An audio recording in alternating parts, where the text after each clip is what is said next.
revelando. Claro, uno de los cuestionamientos con los cuales me habían instruido a mí, como cristiano evangélico protestante, específicamente pentecostal, era: la tradición es mala. Esas interpretaciones que hacen los católicos de la Biblia, no las nuestras, sino las de los católicos, es tradición. Y la tradición es mala, la condena el Señor en Mateo capítulo 15, versículo 3. El Señor condena las tradiciones de los hombres como tradiciones humanas y encontradas con la palabra de Dios. Eso es lo que dice el texto, sacado fuera de contexto, que sirve de pretexto para decir a cualquiera lo que le dé la gana.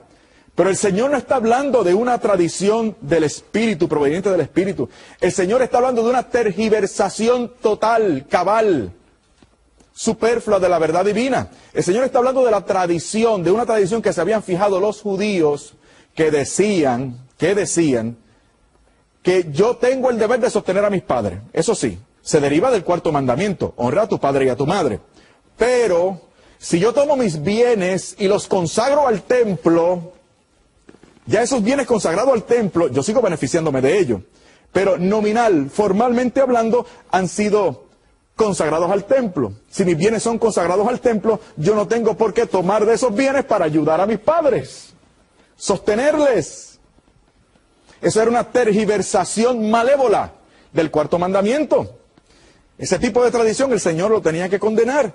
Pero no toda tradición es condenable, porque hay una tradición que viene de Dios. La tradición apostólica, por ejemplo, es de Dios. Por eso, en 2 de Tesalonicenses, capítulo 2, versículo 15, el apóstol alaba a la iglesia de Tesalónica. ¿Por qué? ¿Por qué? Porque aquella iglesia había permanecido firme en las tradiciones que han recibido de ellos los apóstoles. Y el apóstol clarifica en el mencionado texto que esa tradición se ha dado a ellos, se les da a ellos oralmente o por carta. La palabra es tradición, no doctrina, tradición, la tradición que han recibido. Claro, irá mi buen amigo y hermano evangélico que me está escuchando y buscará su Biblia. Y buscará el texto, 2 de Tesalonicenses, capítulo 2, versículo 15. Y va a notar que su Biblia evangélica en español no se habla de tradición, se habla de doctrina. Bueno, aquí tenemos un problema. Y es que cuando estamos hablando de traducción de los textos, es mejor confiar en una traducción católica. Porque las demás iglesias, cuando traducen sus textos, interpretan para traducir. O sea, nadie aborda un texto de manera objetiva, sino desde el esquema de fe que ha tenido previamente. Pero ¿qué es lo que dice el texto en verdad? ¿Quién tiene la razón? ¿O es tradición o es doctrina? Bueno, la palabra que aparece en griego, traducida por ellos en la Biblia evangélica al español, la palabra en griego es parádosis, no didaje, no didascalia, que sería doctrina o enseñanza, sino parádosis. La palabra griega parádosis significa una enseñanza que es dada y recibida de mano en mano. Eso es tradición, queridos míos. No importa cómo lo vean, es tradición. Parádosis, la traducción correcta al castellano, es tradición, no enseñanza, sino en primera de Tesalonicenses, capítulo 2, versículo 13, el apóstol añade y dice: os alabo, una vez más, alaba a la iglesia de Tesalónica, porque han recibido su predicación, no como palabra de hombre, sino cual es, como palabra de Dios. Fíjese qué interesante, en la Biblia entonces cuando se habla de palabra de Dios, no siempre se está hablando de lo que está escrito, sino también se habla de la tradición. Estamos hablando de tradición con T mayúscula. Bueno, ¿cómo podemos tratar de explicar esto para que lo entendamos mejor? Miren, seamos francos, seamos sinceros. Cuando una iglesia, una secta, una denominación te dice, esto es lo que enseña la Biblia, lo que te están queriendo decir es, esto es la interpretación que yo tengo. O sea, la Biblia está sujeta a interpretación. Porque total, con la Biblia, hermano querido, tú puedes demostrar lo que te dé la gana. Ese es el espíritu sectario que decíamos al principio. Tomas un texto por aquí, un texto por allá, un pasaje por aquí, un pasaje por acá, y haces la doctrina que tú quieras. Pero no se trata de un texto por aquí y un texto por allá. Se trata de tomar en consideración toda la doctrina, toda la revelación. Claro está, la única institución que por ser divina tiene la facultad de entender, abordar e interpretar toda la revelación, justamente hablando, es la iglesia que Cristo fundó.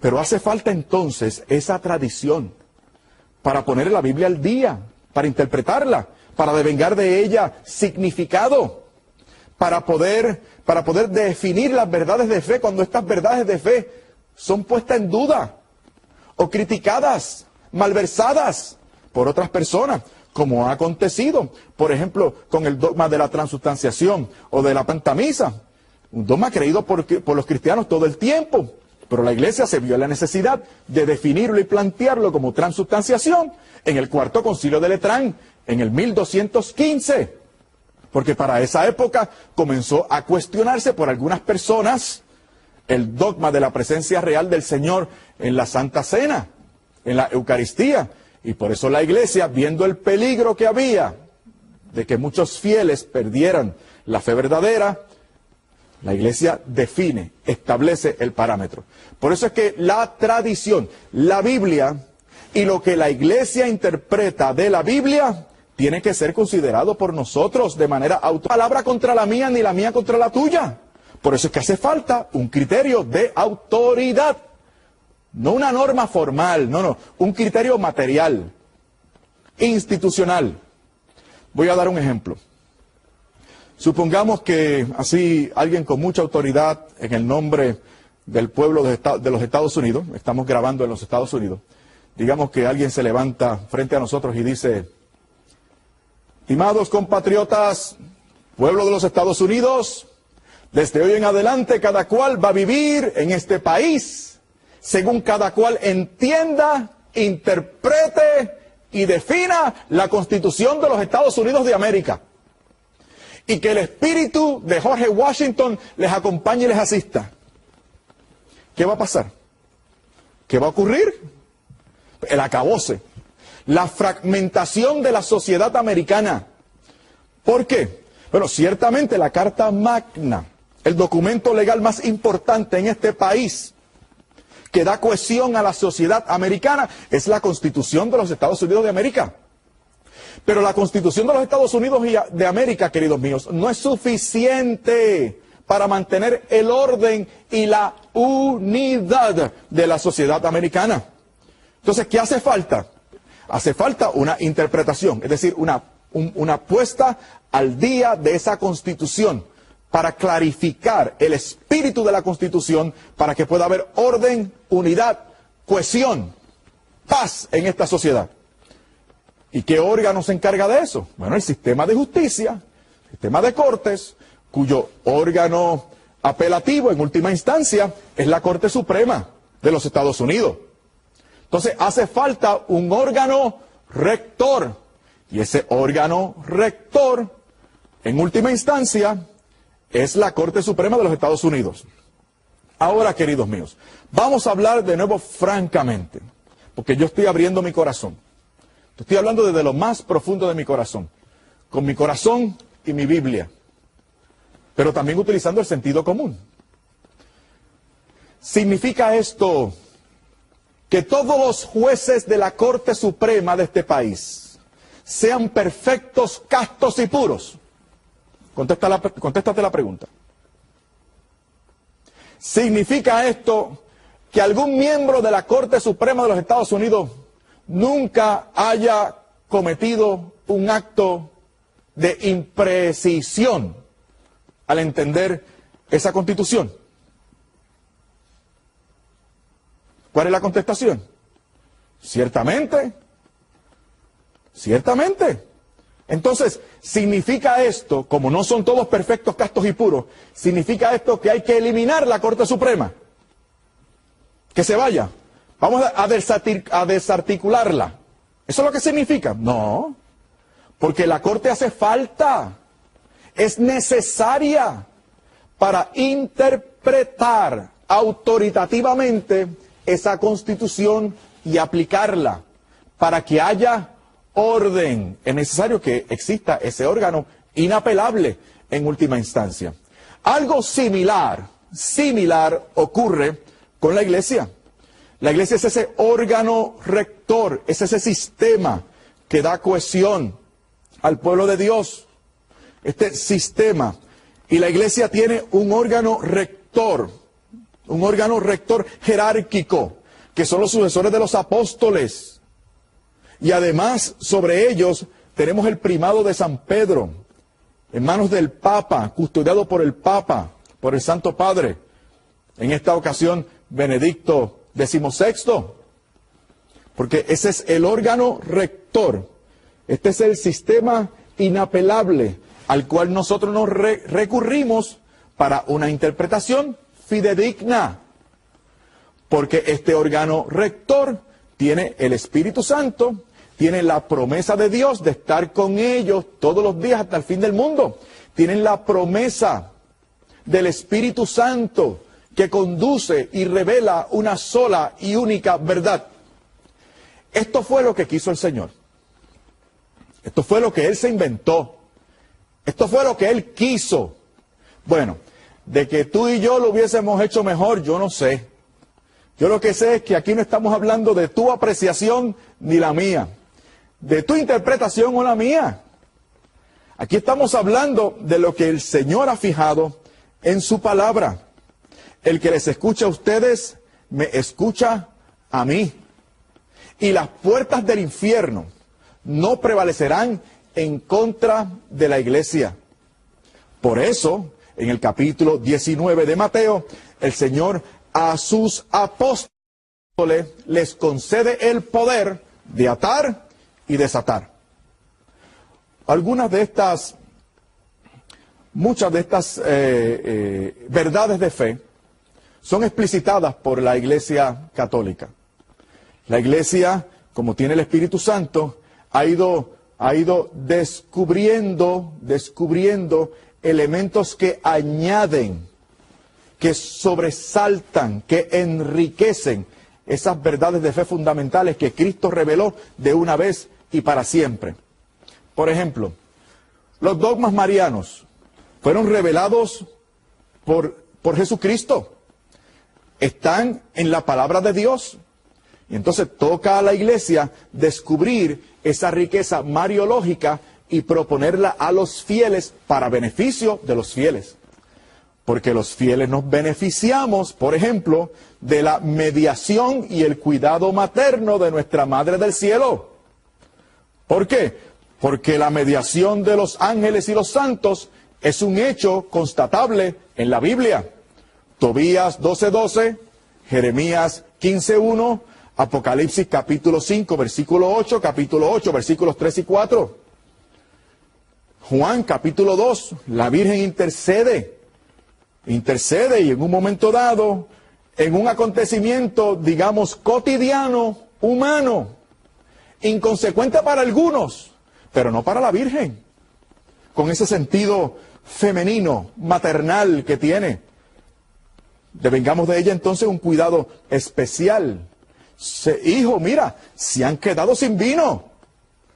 Pero madre, ¿qué tienes conmigo? Aún no ha llegado mi hora. ¿Y qué hace ella?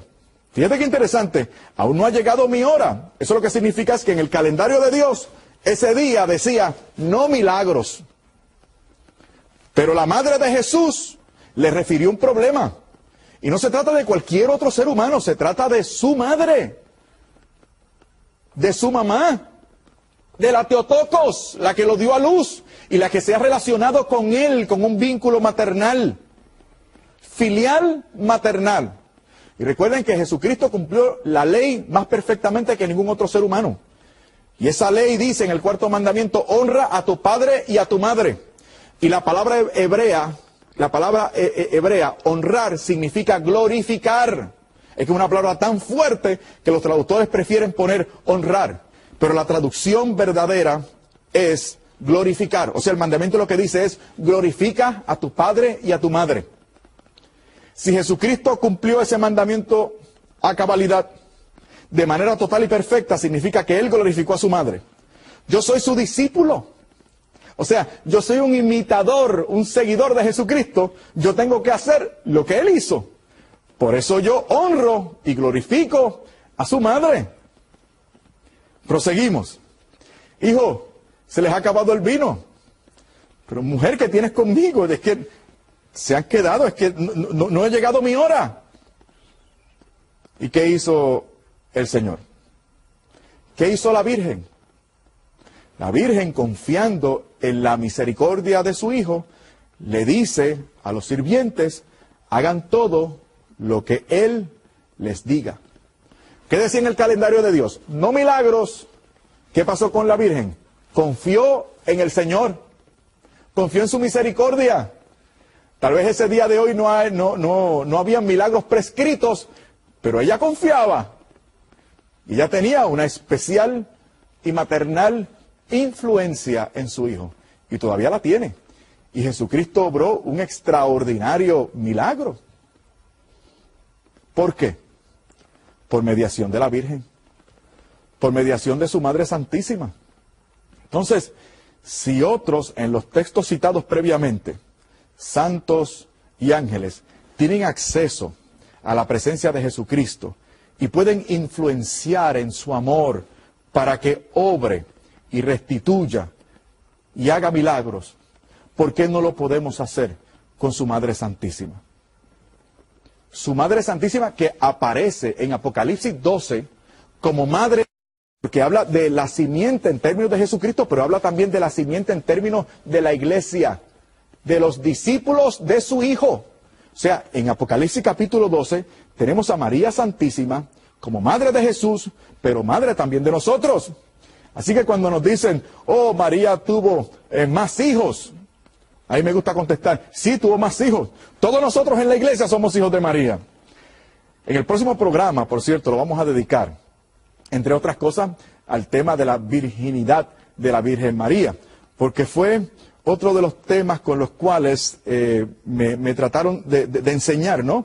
Y fue ese uno de los temas que fue generando en mí en un momento dado, cuando era adolescente, un cierto sentimiento anticatólico que eventualmente superé en mi proceso de conversión durante mi regreso a la casa del Padre. Y me gustaría tratar con ustedes en el próximo programa cómo se dio este descubrimiento, cómo yo descubrí la excelencia de mi Madre del Cielo y cómo descubrí que su virginidad se da para que ella, entre otras cosas, se presente como ejemplo para nosotros de un cristiano acabado, entregado en cuerpo y alma totalmente a la voluntad de Dios. Muchas gracias, nos vemos en el próximo programa. Estamos en casa. Hola, ¿qué tal? Una vez más, agradezco mucho que me recibas en tu casa. Estoy abriendo mi corazón porque quiero llegar a mis hermanos católicos y a mis hermanos evangélicos. A mis hermanos católicos quiero decirle que gozan de una rica tradición, que están en comunión con una iglesia maravillosa. Una iglesia que no tiene 100, 200, 500 años. Una iglesia que tiene 2000 años y que fue fundada por el mismo Jesucristo en persona. A mis hermanos evangélicos les quiero decir que les amo muchísimo y que por eso ruego por ustedes, para que el Señor les regale el don de la fe plena. No es que estén perdidos, ni mucho menos. Yo no estoy diciendo eso, yo sería un mal católico si los excluyo a ustedes del plan de salvación. No se trata de eso. Se trata de que yo sé que ustedes aman al Señor. Y como aman al Señor, ustedes aspiran a tenerlo todo. Es que tal vez algunos de ustedes no se hayan enterado o no se les haya revelado de alguna manera que el Señor fundó esta iglesia para una mejor relación de nosotros con Él. Que el Señor instauró, fabricó los sacramentos para que tú y yo nos hiciéramos más santos y tuviéramos el cielo al alcance. Hay cosas maravillosas acerca de esta iglesia, de esta doctrina, de esta fe, que tú, amigo evangélico, pudieras aprovechar. Fíjate qué interesante, no estoy pidiéndote o no estoy queriendo decir con esto que vayas a dejar de ser evangélico. Lo que estoy diciendo es que vas a realizar tu fe evangélica a cabalidad, a plenitud, amando la Biblia, la palabra de Dios, pero con una relación más directa, más estrecha. Por ejemplo, si el Señor te permite venir a esta iglesia, vas a poder participar del sacramento del altar y vas a poder recibir el verdadero cuerpo y la verdadera sangre del Señor, así como Él lo dispuso, porque Él lo quiso, porque te quiere tanto y tanto y tanto, que no le bastó con sufrir por ti, gastar hasta la última gota de su sangre. No le fue suficiente con dejar su trono, con su gloria, y bajar aquí a hacerse como uno de nosotros. No, quiso quedarse presente en la Eucaristía, en el sacramento del altar, para que tú, amigo católico, y para que tú, amigo protestante, si lo deseas, puedas algún día participar de ese sacramento hermoso aquí en la iglesia de Jesucristo. Bueno, pero hablábamos de que esa iglesia que descubrí, porque no es solamente que me haya acercado, fue el hecho de que me resistí y de que no quería aceptar esto que el Señor me señalaba como su iglesia y por lo tanto como camino obligado por mí, obligado para mí, para que yo transitara y me llegara al Señor. Este camino de esta hermosa tradición, de esta iglesia bendita. Y lo resistí con todo mi corazón. Y el Señor me iba mostrando que Él dispuso que su iglesia fuese una, que fuese visible, que la autoridad en esta iglesia era apostólica, de manera que el criterio de autoridad por el que yo me tenía que regir era un criterio apostólico y no solamente bíblico. Y ya hemos tratado el tema de la apostolicidad de la iglesia, pero no hemos tratado el tema del sucesor de Pedro, o de Pedro y de sus sucesores, porque tampoco me caía bien el Papa, no me caía bien, como otras cosas en la iglesia no me caían bien o no quería aceptar, pero tuve que dar al traste con la realidad de que son asuntos, disposiciones del Señor, que yo tengo que aceptarlas, y aceptándolas terminan gustándome, porque me hacen más feliz, me hacen estar más tranquilo, porque sé que no tengo que inventar la rueda. Me refiero a los sucesores de los apóstoles y al príncipe de los apóstoles, que es el Papa. Ahora bien, dirán ustedes, pero es que Papa, ¿dónde está el Papa en la Biblia? ¿Dónde dice la Biblia la palabra Papa? Fíjate qué interesante, nos exigen cosas que los del otro lado no son capaces de dar. Porque en la iglesia, en la Biblia tampoco aparece la palabra supervisor nacional, pastor asociado, supervisor de distrito, pastor nacional, supervisor general. Esas palabras, esos términos no aparecen. Y los tienen nuestros hermanos evangélicos para hablar acerca de su liderato, a lo que tienen perfectísimo derecho. Pero no porque el término no esté exactamente estipulado en la Biblia en términos etimológicos, no significa que no esté bien, que no sea válido. La palabra reverendo tampoco está en la Biblia. A mí me llamaban reverendo y yo lo creía muy bíblico. ¿Se dan cuenta? Ahora bien, lo que es un hecho es que Jesucristo estableció el papado como una institución. Y lo hizo a partir de San Pedro. Vamos a comenzar con San Juan capítulo 1, versículo 42. Estas fueron cosas que yo fui descubriendo. A pesar mío, pero las fui descubriendo. Porque lo dice la Biblia. San Juan capítulo 1, versículo 42. El Señor, Dice, tú eres Simón, hijo de Juan. Lo identifica, diríamos ahora con nombre y apellido. Tú eres Simón, hijo de Juan, pero te llamarás de ahora en adelante Kefas. Kefas significa piedra. Mira qué interesante, digo, para los que están dispuestos a profundizar en la palabra de Dios. Recuerda, no son muchos textos regados, esa no es la cuestión. Es profundizar en los textos para encontrarnos eventualmente con la que escribió esos textos, que es la iglesia. ¿Le cambió el nombre? Esto es importante porque en la Biblia, cuando se le cambia el nombre a alguien, se está anunciando un rol determinante de esa persona en la historia de la salvación.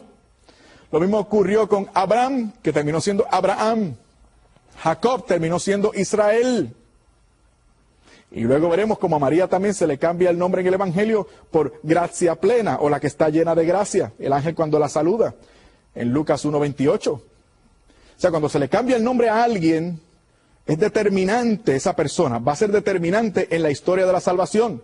Se anuncia un rol determinante de esa persona.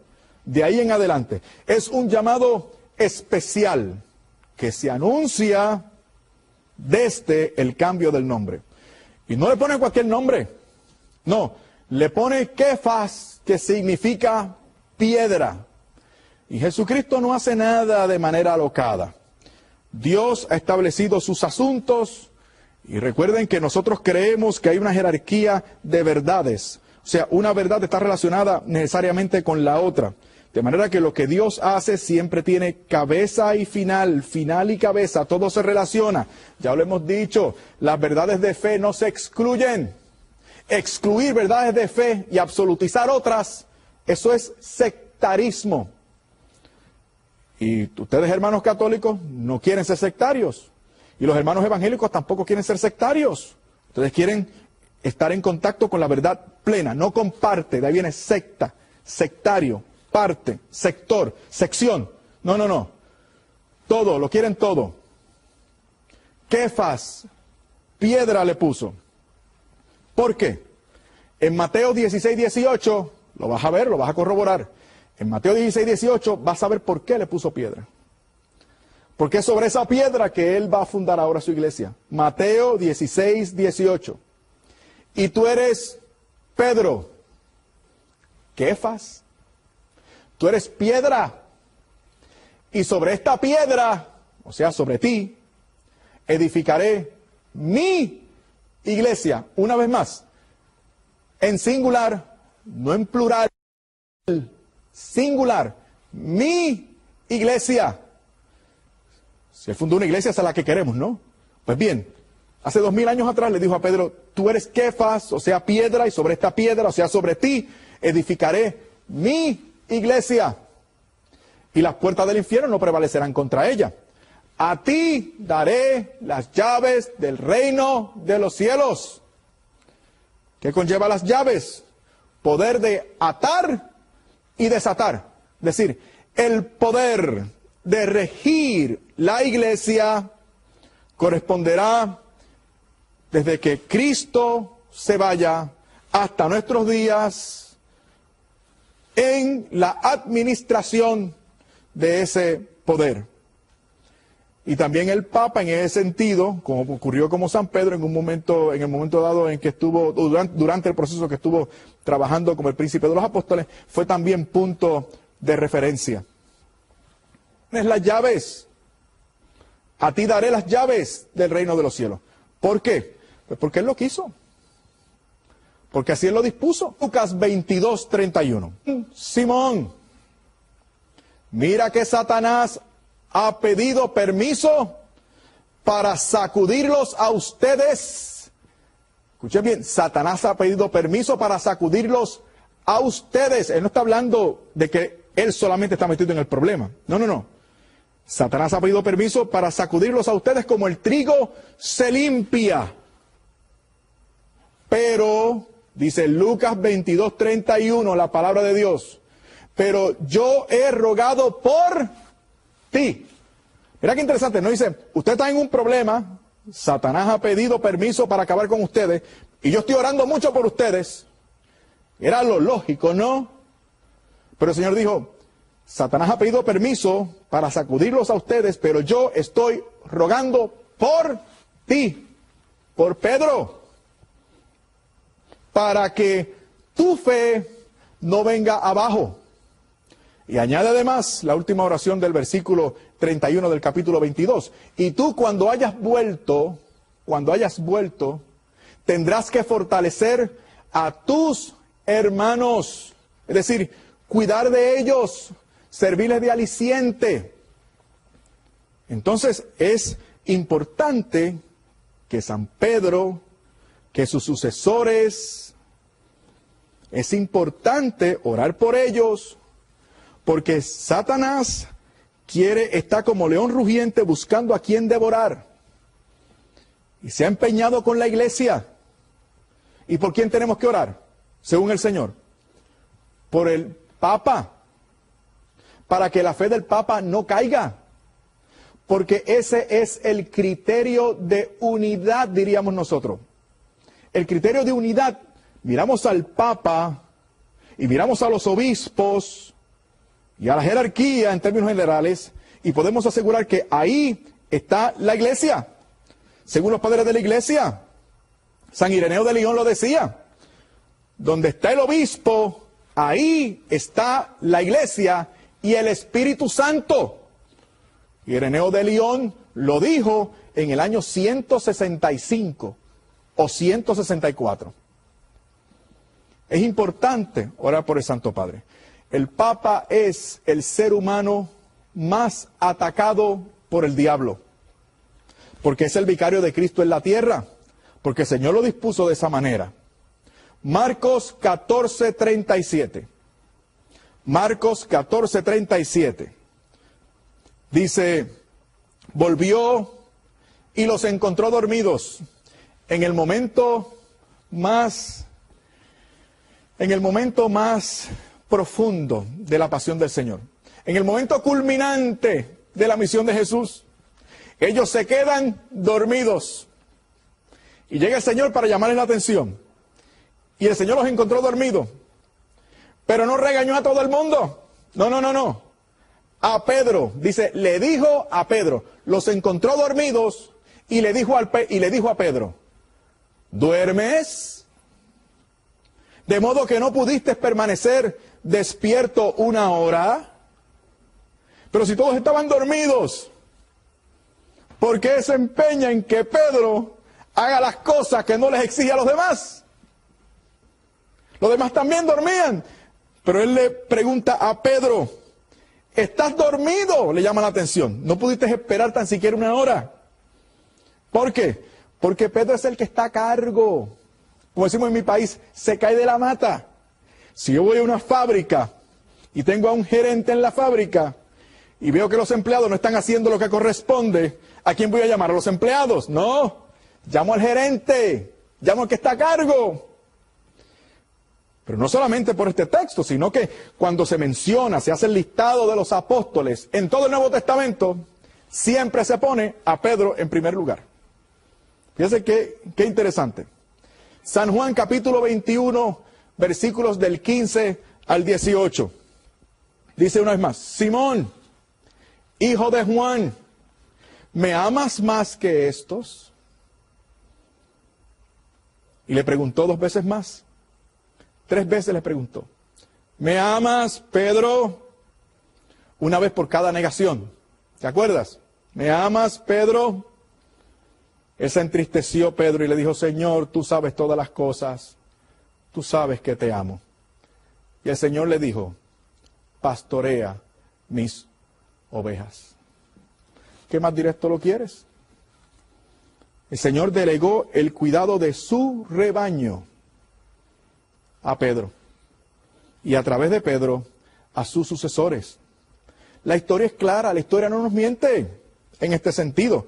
265 sucesores, papas, desde Pedro hasta Benedicto XVI. Muchos papas. 265. Pedro, Lino, Anacleto, Clemente, Evaristo, Alejandro, Sixto y por ahí para abajo. 265, una cadena ininterrumpida de sucesores de San Pedro.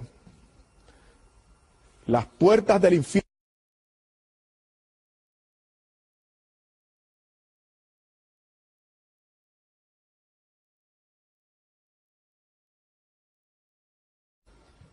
Y para ello, y como evidencia, tenemos el papado. Después de todo esto, sigo insistiendo, pero es que no puede ser. No puede ser la Iglesia Católica, no puede ser el Papa, no puede ser el Papa, tiene que ser otra cosa. Pero no puede ser Cristo solamente, porque ese Cristo me habla del Papa. Claro, hay subterfugios. Por ejemplo, se me trató de explicar en una ocasión de cuando el Señor dice, y tú eres Pedro y sobre esta piedra edificaré mi iglesia. Hacen un juego con el griego en el cual fue escrito el Evangelio de Mateo. Porque en griego a Pedro se le llama Petros, que significa piedra pequeña. Y después el Señor habla de Petra, que es la roca sobre la que funda la casa, su iglesia. Por lo tanto, hay una diferencia entre piedra pequeña y piedra grande. ¿Por qué? Porque se está hablando en griego. Y en griego no se le puede poner a Petro, Petra, porque es un hombre.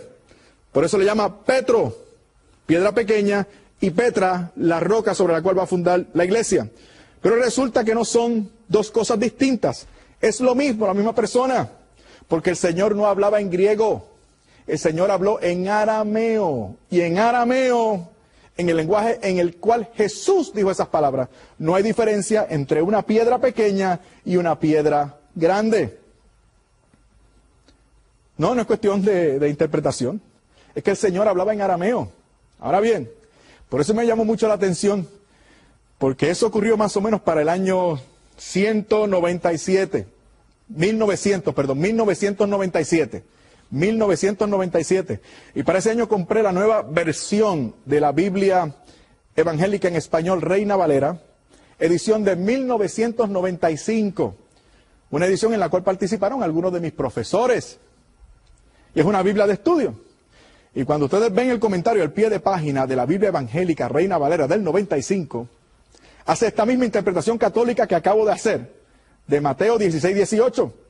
Dicen los exégetas evangélicos que editaron esa Biblia, que como el Señor habló en arameo, debemos atenernos a las palabras que muy probablemente dijo el Señor, y no el griego, sino a las palabras que dijo el Señor, manifestando de esta manera, según esos estudiosos, que no hay diferencia entre piedra pequeña y piedra grande. Jesús, como hablaba en arameo, no hizo diferencia entre una piedra y otra, sino que dijo, tú eres Pedro, o sea, piedra, y sobre esta piedra de la que estoy hablando, o sea, de ti, edificaré mi iglesia. Eso fue lo que dispuso el Señor. Y aún así seguía diciendo, no puede ser. Los profesores que escribieron, mis profesores que escribieron eso, que dijeron eso, o que interpretaron eso, no pueden estar en lo cierto, debe haber alguna escapatoria, porque es que yo no quiero que el criterio sea apostólico. No quiero que el Papa sea el encargado de cuidar de mí. No lo quiero. Yo insisto en que el criterio de autoridad tiene que ser bíblico. Y seguí insistiendo en lo mismo. Me estaba volviendo loco porque ya daba el traste con la realidad. Y ya mi predicación había variado algo, porque ya no podía enseñar tan contundentemente como antes, porque ahora estaba la duda.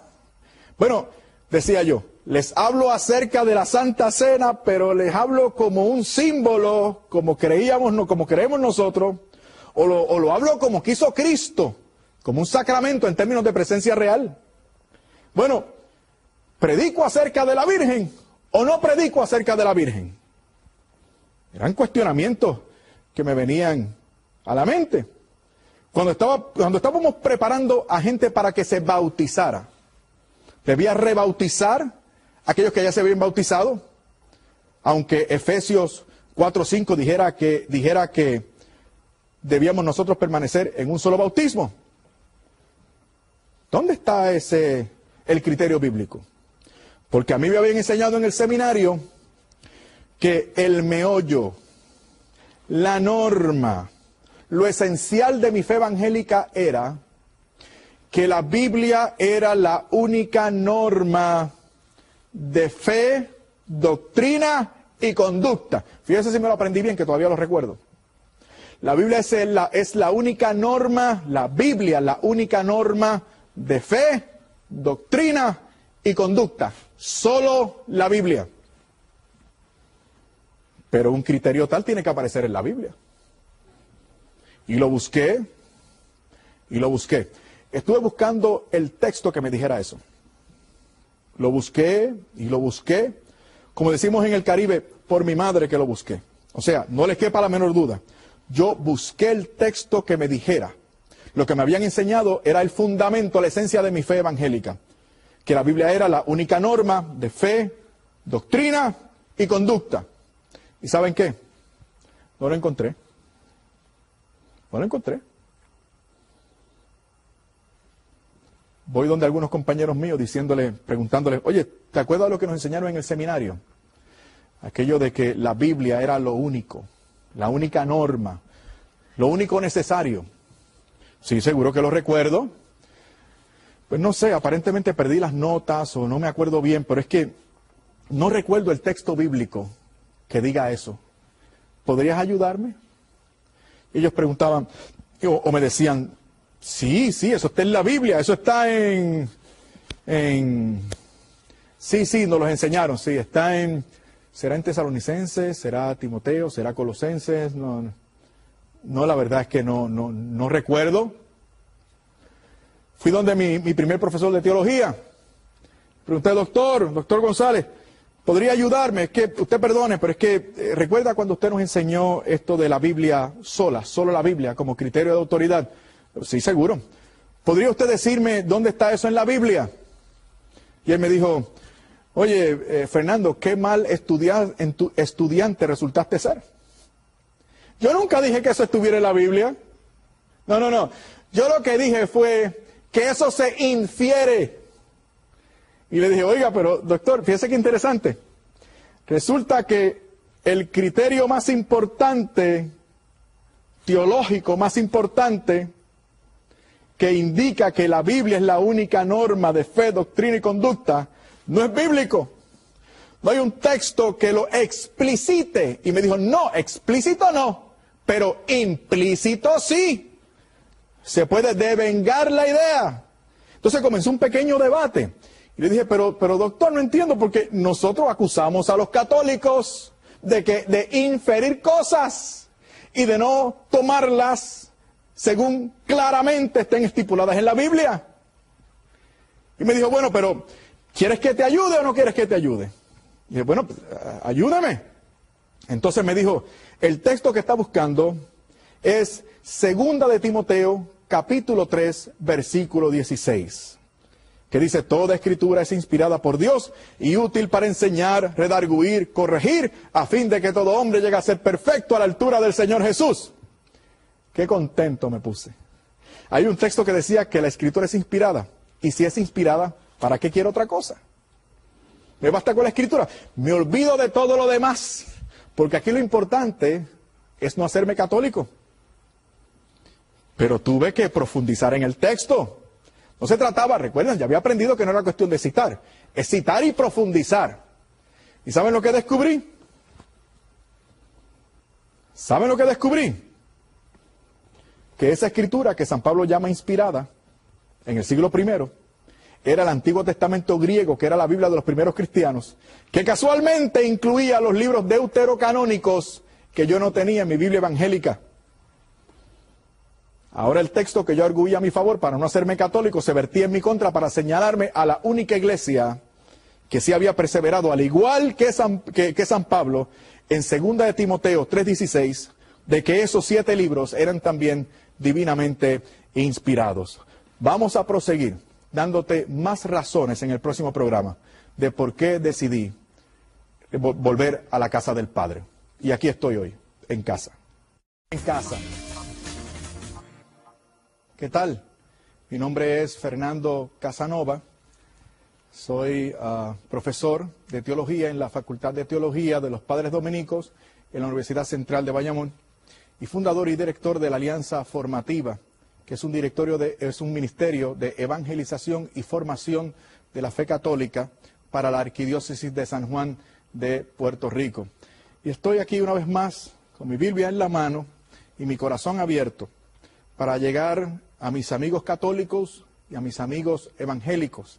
Son mis hermanos y quiero que sepan mi historia. Una historia de evolución en la fe. Una historia de conversión, sí, de conversión, porque estaba alejado de la iglesia que Jesucristo dio a los hombres y a las mujeres como medio histórico de salvación. Yo fui descubriendo esto poco a poco. Y a esto hemos dedicado esta serie. Estoy en casa. Porque me siento en casa. Por fin he llegado. El camino del protestantismo me condujo por la Biblia y por el sentido común, aquí donde estamos ahora, en la Iglesia Católica. Aquí en la Iglesia he descubierto que realizo a cabalidad mi fe evangélica, haciéndole caso a todo el Evangelio. No un texto por aquí, ni una frase por allá, y un pasaje por el otro lado, tomando en cuenta toda la revelación, sin seleccionar nada, tomando todo el beneficio del contenido de la fe que el Señor entregó a la iglesia que fundó como depósito, para que esta iglesia pudiera instruirme, guiarme, pastorearme, para que como miembro de esta santa iglesia yo pueda responderle mejor a mi Señor. Ahora bien, hermano católico, déjame decirte algo también. Dice la Biblia que a quien mucho se le dio, mucho se le va a exigir. A nosotros los católicos se nos ha dado todo. Se nos ha dado ser parte del cuerpo de Cristo que subsiste de manera especialísima en esta Santa Iglesia Católica. Y por eso vamos a tener que responder. De manera que no basta con ser nominalmente católicos. No, no, señor. Vamos a tener que responder por qué tipo de católicos fuimos. Si respondimos, si vivimos esta experiencia maravillosa de la fe cristiana y católica a cabalidad. No escogiendo nada, no relativizando nada, no tomando lo que me gusta y desechando lo que no me gusta. De manera que no hay tal cosa como un católico pro-choice. Eso no existe. Esto no es un supermercado en el cual tú adquieres los artículos que te gustan y no echas al carrito los que no te gustan. No. Aquí tú lo aceptas todo, porque Jesucristo es ciertamente la verdad, pero nosotros seremos sus discípulos, dijo el Señor en el Evangelio según San Juan. Seréis verdaderamente mis discípulos si hacéis lo que yo les mando.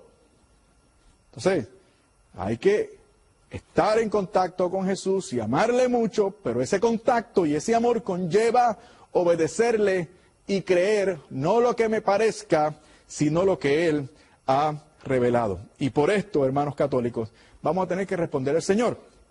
Ahora bien, ¿qué tal los hermanos evangélicos que me hacen el favor de escucharme y de verme? ¿Qué tal con ellos? Bueno, hasta ahora el Señor te ha permitido tener acceso a un nivel de la fe. O sea, el Señor te ha hecho un gran favor como evangélico.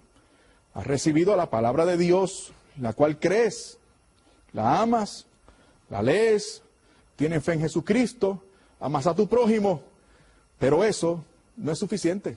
No, para ti no, porque tú amas mucho al Señor y tú lo quieres todo. La Biblia, tener comunión con el Señor, son cosas preciosas, imprescindibles, pero esto conlleva mucho. Conlleva, por ejemplo, celebrar la fe. Y la fe hay que celebrarla de cierta manera.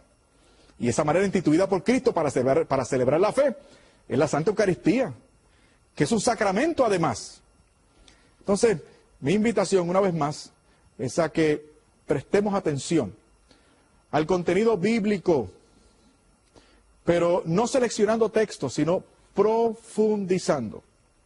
Hemos dicho en el programa anterior que el criterio de autoridad que Cristo fijó para nosotros conocer, saber, beneficiarnos de la verdad, es apostólico, un criterio apostólico.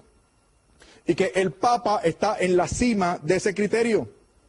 El Papa y los demás obispos en comunión con el Papa son referencia autoritaria para mí y también para ti.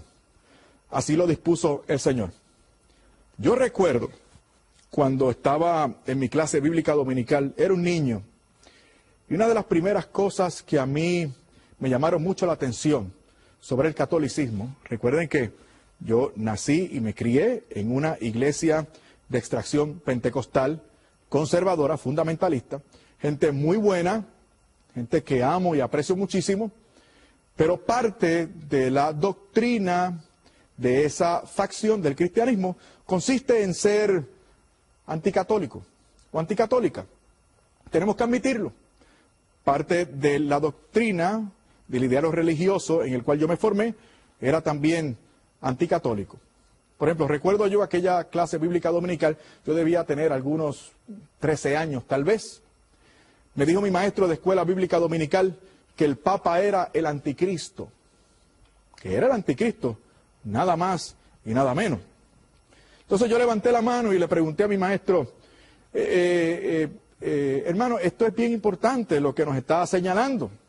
Y yo quisiera saber cuál es el texto bíblico, porque yo quiero desde ahora en adelante ganarme muchos católicos para el Señor. A los 13 años yo me había fijado esa meta, ganarme a muchos católicos para el Señor. No se me hizo tan difícil como me había imaginado, se me hizo bastante fácil. Y me di cuenta de que citando la Biblia y siendo perseverante con los católicos, yo me los podía ganar. Y yo pensaba que me ganaba el cielo de esa manera y que aceleraba la segunda venida del Señor, porque así sacaba más gente del error y mientras más cristianos hubiéramos, más rápido venía el Señor. Y recuerdo que ese fue el primer texto que inquirí para ganarme a los católicos. Un texto anticatólico. Y mi maestro me refirió a Apocalipsis, capítulo 14, versículo 18. Apocalipsis 14, 18. Para demostrarme que el Papa era el anticristo.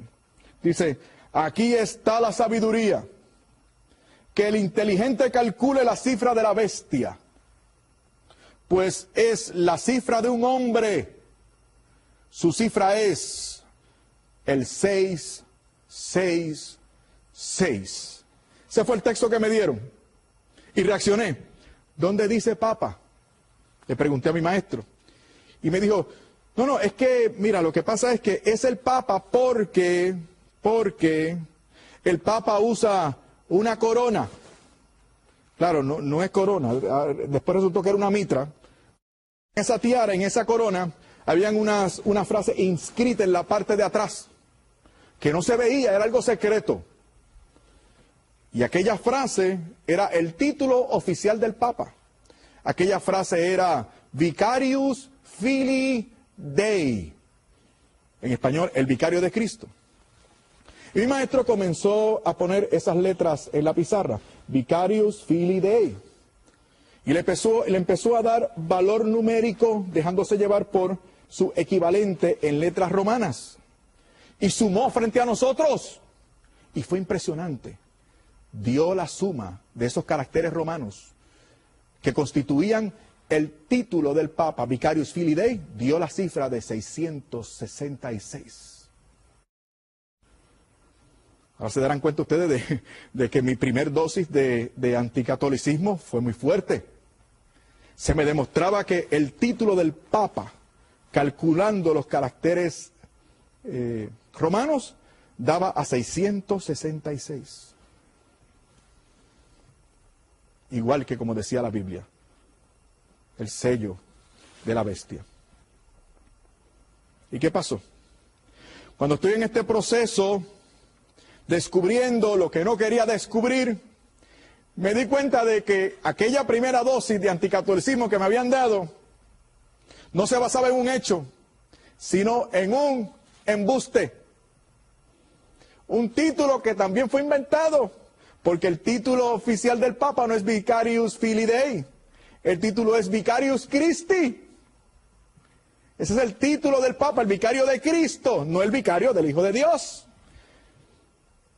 Pero me hicieron creer, al igual que otros muchos de ustedes, les quieren hacer creer, que si tú sumas el Vicarius Filii Dei, te da 666, y ese es el título del Papa, por lo tanto, ese es el numeral 666 que corresponde a la bestia del Apocalipsis, por lo tanto, te tienes que salir de la iglesia. Eso no es así. No es Vicarius Filii Dei, es Vicarius Christi. Ese es el título del Papa. Y si tú tomas, hermano y hermana, que me ven y me escuchan, si tú tomas los caracteres romanos en Vicarius Christi y le asignas valor numérico, no te va a dar 666. A eso hay que añadir el hecho de que el Papa no usa corona. El último que lo usó fue Juan 23. Y la donó precisamente para dar el dinero a los pobres. Los papas no usan corona, usan mitra, queridos míos, mitra. Entonces, aquí vemos que mi primera dosis de anticatolicismo no era tan cierto nada. Pero lo interesante de esto es que cuando estoy en este proceso ya adulto de búsqueda, me doy cuenta o doy casualmente con un comentario de Apocalipsis de quien vino a ser luego mi profesor de Biblia, el padre Félix Truig. Tiene un texto, un comentario bíblico del Apocalipsis. Y en este comentario, el padre Félix, que después fue mi profesor y ahora mi jefe en la facultad, rector de la facultad, él se puso a analizar, bueno, esto es lo que dicen algunos protestantes, de que Vicarius Filii Dei tiene que ver con el 666. Pero esto es una mentira porque no es Vicarius Filii Dei, sino Vicarius Christi. Pero miren lo que hizo el padre Félix. Descubrió que la persona que se inventó esta forzada interpretación, acomodada interpretación, anticatólica por demás, fue la fundadora del adventismo del séptimo día, Helena Gould White. El nombre de ella en inglés es Ellen Gould White. Gould White. Ellen Gould White es el nombre de ella. ¿Saben lo que hizo el padre Félix Truig? Tomó el nombre de la que se inventó esa teoría anticatólica y antipapa, y al nombre de Helena Gould White le dio valor románico a cada una de las letras. Ya que ustedes no saben cuál fue el resultado. Resulta que la persona que se inventó esa teoría antipapal de que el título oficial del Papa en caracteres romanos era 666, en su propio nombre, Helena Gould White, el numeral que daba, después que se sumaban las letras del nombre de ella, era 666. 666. ¿Significa esto que ella sea el anticristo? Hombre, no, seguro que no. Ella no es el anticristo tampoco. Es un truco. Es un truco. Si le añadimos números a las cosas, valores numéricos, siempre vamos a encontrar un gran número de ellas con algún enigma escondido. Es un truco. No es que ella sea el anticristo, ni mucho menos. Es que no se puede jugar con los números. No se puede jugar con la fe de la iglesia. Tú no puedes basar, yo no puedo basar mi fe cristiana en prejuicios. No podemos ser prejuiciosos. Porque si somos prejuiciosos, vamos a coartar el flujo de la fe hacia nosotros. Y de la gracia a través del Espíritu Santo hacia nosotros. No podemos ser prejuiciosos. Por ejemplo, recuerdo que hace poco tiempo fui a dar una conferencia en el pueblo de Aguadilla, en mi país, Puerto Rico. Ahí estoy dando una conferencia que se titulaba Eucaristía, Fuente de Salvación.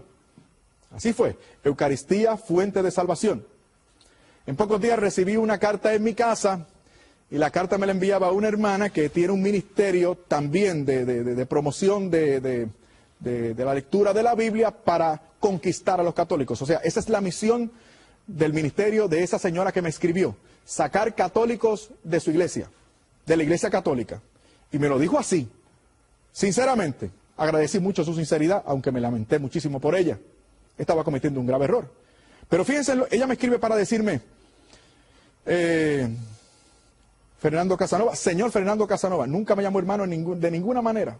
Me escribió varias cartas, nunca me llamó hermano. Y se lo dije, llámeme hermano, no se preocupe. No llamaba hermano. Y ella me dijo en aquella primera carta, usted estuvo en mi pueblo Aguadilla dictando una conferencia que se titulaba Eucaristía, fuente de salvación. Ahora, a pesar de que yo no estuve en la conferencia que usted dictó, o sea, ella no estaba en la conferencia, ella no sabe lo que yo dije. A pesar de que yo no estuve en esa conferencia, yo le reto a que me demuestre por la Biblia que la Eucaristía es fuente de salvación. Oye, me cogió de buenas y le escribí una cartita de 37 páginas y 114 versículos bíblicos. Lo llevaba contadito para satisfacerla. 37 páginas, 114 versículos bíblicos. Menos mal, por lo menos sirvió la carta para publicar un artículo. Entonces se la envié. Ella me escribe enseguida, en unos cuantos días. Ese es el problema, que algunos de ellos leen así muy rápido, sin profundizar. Me desilusioné un poquito, me escribió tan rápido, caramba, yo que esperaba que ella razonara un poquito más, meditara, profundizara en los textos bíblicos, pero me contestó enseguida. Y me contestó en estos términos. Me dijo en su carta, muchas gracias por contestar mi carta. Muchas gracias de verdad. Parece todo muy razonable. Ahí están los textos bíblicos. Muchas gracias. Pero la Eucaristía no es fuente de salvación. Quería que le demostrara por la Biblia. Le demuestro por la Biblia. Y aún así me dice, ahí están los textos bíblicos. Suena razonable, pero la Eucaristía no es fuente de salvación. ¿Por qué? ¿Por qué? Porque yo soy católico y ella no es católica. Porque ella no quería escuchar la verdad, oír la verdad. Ella quería acabar con la fe de lo que ella pensaba era un católico fácil y mal formado. Por eso es que nosotros los católicos debemos dedicar tiempo y espacio para aprender nuestra fe. Porque estamos enamorados. Y nosotros los que estamos enamorados, lo queremos saber todo. Todo. Y por eso hace falta estar en contacto y en comunión con esta iglesia. Por eso hace falta, hermano querido, hermana querida, porque la Biblia, este libro al cual yo le he dedicado mi vida, este libro sagrado, este libro sagrado, testimonio primario de la revelación, no es suficiente. Hace falta un criterio para abordarlo, para entenderlo. Si amamos la Biblia, vamos a querer conocer ese criterio. Y ese criterio es apostólico. Ya les había dicho de que en 2 de Timoteo capítulo 3 versículo 16 decía que la Biblia que toda escritura, mejor dicho, es inspirada por Dios y útil para enseñar, redarguir, corregir, a fin de que todo hombre llegue a ser perfecto a la altura del Señor Jesús. Y profundizo en el texto y me doy cuenta de que Pablo no está hablando del Nuevo Testamento. Eso ahondó más mi crisis. Él está diciendo, toda escritura es inspirada por Dios, pero no se refiere al Nuevo Testamento, porque el Nuevo Testamento no estaba escrito aún. O sea, él estaba hablando del Antiguo Testamento. Y eso es crítico, porque tú y yo creemos que el Nuevo Testamento es inspirado. ¿Verdad que sí? Sí, hombre, seguro que lo creemos. El Nuevo Testamento es inspirado. Pero San Pablo no lo dice. En 2 de Timoteo 3:16, San Pablo no se refiere al Nuevo Testamento. Se refiere al Antiguo Testamento. ¿A qué Antiguo Testamento se refiere San Pablo? Al Antiguo Testamento, traducción griega. Código de Alejandría. La Septuaginta le llamaban también. ¿Y qué con eso? Muy bien. Que esa Biblia de los primeros cristianos, la que San Pablo tenía de frente y utilizaba, la Biblia que se cita casi totalmente, en casi todos los versículos, en el Evangelio, cuando se cita el Antiguo Testamento, en el 90% de las veces se utilizan citas de ese Antiguo Testamento griego. ¿Por qué? Porque era la Biblia de los primeros cristianos, la Biblia griega. ¿Y qué con eso? Que esa Biblia griega, el Antiguo Testamento griego, La escritura que San Pablo llama inspirada, en 2 de Timoteo 3:16, contenía los libros deuterocanónicos que yo no tenía en mi Biblia evangélica. Traumático, ¿no? ¿Qué tenía yo en mi Biblia evangélica? El Antiguo Testamento que yo tenía evangélico se fijaba del establecimiento del canon del Antiguo Testamento según el concilio de Yabnia, un concilio de fariseos en el año 70 después de Cristo. Escuchen bien, los evangélicos se dejan llevar por el concilio de Yabnia cuando hablan o cuando defienden su canon del Antiguo Testamento. Dicen, como los judíos en Yabnia sacaron los deuterocanónicos, pues nosotros por eso no los tenemos, porque es un concilio de judíos. Miren qué interesante está esto. El concilio de Yabnia no fue un concilio cristiano, fue un concilio judío, fue un encuentro entre fariseos para declarar, según ellos, según su criterio, cuáles eran los libros del Antiguo Testamento que tenían que utilizarse. Pero además el concilio de Yabnia era un concilio, y fue un concilio anticristiano. O sea, le están declarando inspiración del Espíritu Santo a un concilio de fariseos que fue anticristiano. En ese concilio se habló de Jesucristo como un bastardo, como un hijo ilegítimo. Entonces, el Espíritu Santo que aparentemente inspiró a los fariseos de Yabnia para establecer ese Antiguo Testamento, ¿habrá sido el mismo Espíritu Santo que habló en tan malos términos acerca de Jesús? Ese es el concilio que yo voy a tomar para decirme a mí cuál es mi Antiguo Testamento. No, es el Antiguo Testamento que dice San Pablo en 2 de Timoteo 3:16, el Antiguo Testamento griego que contenía los libros deuterocanónicos, escritura inspirada por Dios según San Pablo. Eso a mí me produjo una crisis enorme. Me la produjo. Y no en balde, yo me puse a pensar, Dios mío, con razón yo no creo que pueda interceder por mis familiares difuntos después de muertos. Si lo hemos sacado de la Biblia, estaba en 2 de Macabeos capítulo 12. Con razón yo no creo que pueda gozar del favor de la intercesión de los ángeles y los santos. Si lo hemos sacado de la Biblia, estaba en 2 de Macabeos capítulo 15 y Tobías 12:12. Además de Jeremías 15:1, por supuesto, y otros pasajes más. Entonces, los libros deuterocanónicos son escritura inspirada por Dios. ¿Por qué los sacaron? Lo sacó Martín Lutero. ¿Por qué? Porque Martín Lutero no tenía el criterio apostólico, porque se fue de la comunión de la iglesia. Yo no sé si estaba bien o mal intencionado, eso no es mi problema, a mí no me toca juzgar. Yo no soy Dios. No, Dios me libre. Allá él con Dios. Pero aunque haya estado bien intencionado, metió la pata, porque no tenía ese criterio de autoridad. ¿Cuál fue su criterio de autoridad? El criterio de autoridad de él fue él mismo. Él dijo, aquí el Espíritu Santo me reveló que toda la Biblia hay que interpretarla y abordarla según mi idea de la justificación por la fe. Una justificación por la fe que ya habíamos dicho, se le fue añadida la palabra sola al margen de la Biblia que el doctor Lutero utilizaba para estudiar. Le añadió, el justo vivirá por la fe, y le añadió, sola. Aquí está el criterio de autoridad. Fe, sola, justificación por la fe. Y a partir de ese criterio, por ahí vamos a pasar, como un sedazo, como un cernidor, toda la Biblia. Y lo que no quepa, por ahí, por mi idea de lo que es la doctrina de la justificación por la fe, lo vamos a rechazar. El primer obstáculo fueron esos 7 libros, los deuterocanónicos, y se les llamó los libros apócrifos, y eso despectivamente. Por eso cuando un hermano evangélico, se refiere a estos libros de mi Biblia como libros apócrifos, yo le contesto, con el permiso, hermano, estás equivocado.